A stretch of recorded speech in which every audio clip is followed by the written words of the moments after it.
अस्सलामुअलैकुम नाज़रीन। आज हमारे साथ हैं सीनियर ब्यूरोक्रेट मनीर जवेद साहब।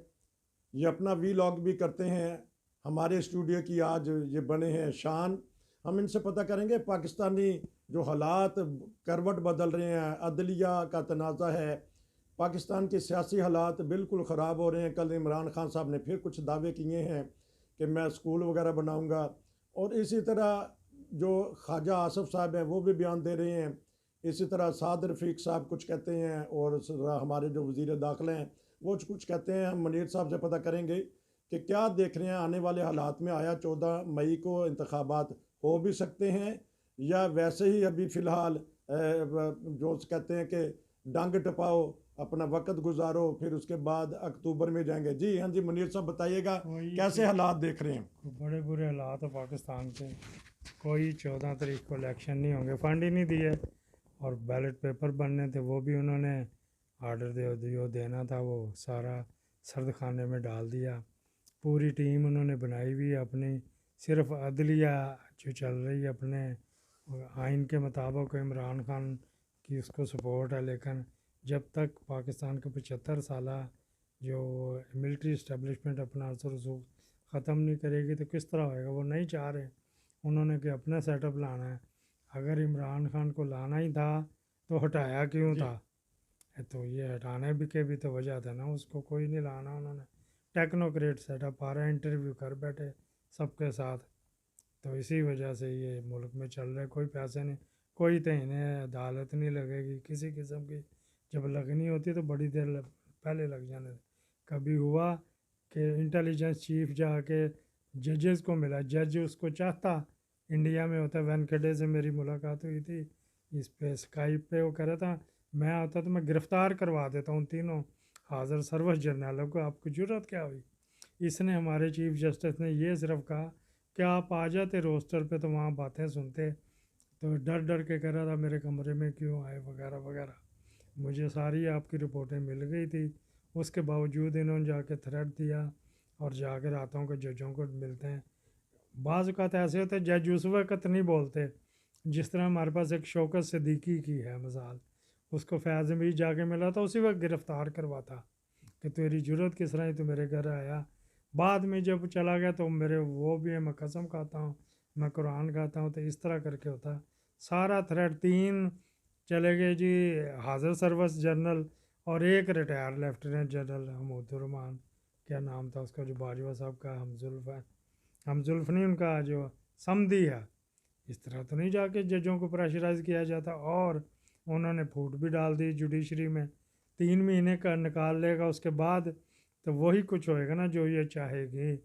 काजी साहब को उन्होंने कर लिया, लेकिन कल नवाज शरीफ ने जो बयान दिया वो बड़ा ख़तरनाक, उसको भी सर्विस ख़राब कर दी इन्होंने। उन्होंने कहा जी जब तक काजी साहब आएंगे उस वक्त इलेक्शन होएंगे, इस चीफ जस्टिस से हमें उम्मीद नहीं है। ये भी तो इन्हें अदालत है, इनका उन्होंने अपना फर्मा बनाया हुआ तो इन्हें अदालत का। एक और 3 जज बैठे, हम टी रूम में बैठे थे, हमने देखा इमरान खान ने धमकी लगाई है कि मैं कानून के मुताबिक ज़ेबा चौधरी को सज़ा दूंगा। यहाँ पे सब कुछ किए जा रहे हैं, इनको कोई सज़ा नहीं। तभी तो मुल्क के हालात बहुत ख़राब हैं, गरीबों की तरफ कोई सोच नहीं रहा। एक रिटायर जो था एक्स प्राइम मिनिस्टर ने कहा 20 अरब का आटा खा गए सिर्फ पंजाब में। तो वो जवाब जो दे रहे हैं, अहमद मीर के भाई ने जवाब दिया, लेकिन 20 अरब की बहुत बड़ी अमाउंट है। पूरी एक डिवीज़न में जो है ना मुफ्त चल जाता है। 20 अरब उन्होंने टोटल 83 अरब का आटा इन्होंने बांटा, उसमें से 20 अरब इन्होंने खा लिए। इतनी करप्शन तो सिंध में नहीं है जितनी पंजाब में। आटे में से होगी, न जाने बाकियों में क्या क्या करते होंगे। इतने मिनिस्टर हैं, इतने टेंडर, इतने ठेके चल रहे हैं। कोई 10 करोड़ का मकान है चीफ इलेक्शन कमिश्नर का बन रहा, पार्टियाँ दी जा रही। मुल्क की हालात कोई देखने वाला नहीं, जिन्होंने देखना होता है वो साथ मिले हुए हैं उनके साथ, वो क्या करेगा। ये बताइएगा कि अब खाकान अब्बासी का पार्टी में क्या किरदार होगा, क्योंकि कोई वो किरदार नहीं, कोई किरदार नहीं। वो अपनी किंग पार्टी बना रहे हैं। अभी उन्होंने वर्किंग कर ली पूरी, पूरे पाकिस्तान में फिरे हैं वो किंग पार्टी टेक्नोक्रेट जिसको कह लो। बेसिकली ये भी खाकान अब्बासी भी टेक्नोक्रेट है। उसकी अपनी बिलीवियर कितनी मुनावर में जाल रही। वो साथ इस तरह के रखेगा बंदे, कोई रिटायर ब्यूरोक्रेट रखेगा जो ताज़ा ताज़ा रिटायर हुए, जो इस बाजवा डॉक्टरैन और हाफिज़ डॉक्टरैन में जो थे उनमें से करके करेंगे। आ जाएँ, कुछ अवाम को तो रिलीफ दें। बिल्कुल अवाम को कोई रिलीफ नहीं मिल रहा। 85 मिनिस्टर रखे हुए हैं, ये कहते जी आधे सैलरी नहीं लेते, उनकी गाड़ियाँ, उनके प्रोटोकॉल, उनका सब कुछ वो चल रहा है, तो फिर वो किस तरह का कह रहा है जी उनके अखराजात नहीं। जब 2 पुलिस की गाड़ियाँ आगे और पीछे चल रही हैं तो वो पुलिस वालों की सैलरी मुल्क पे ही पड़ रही है ना। 8-8 घंटे 10-10 घंटे के लिए मुलाजम होते हैं, उनके खाने का बंदोबस्त कोई कॉन्ट्रैक्टर दे रहा, कोई ठेकेदार दे रहा।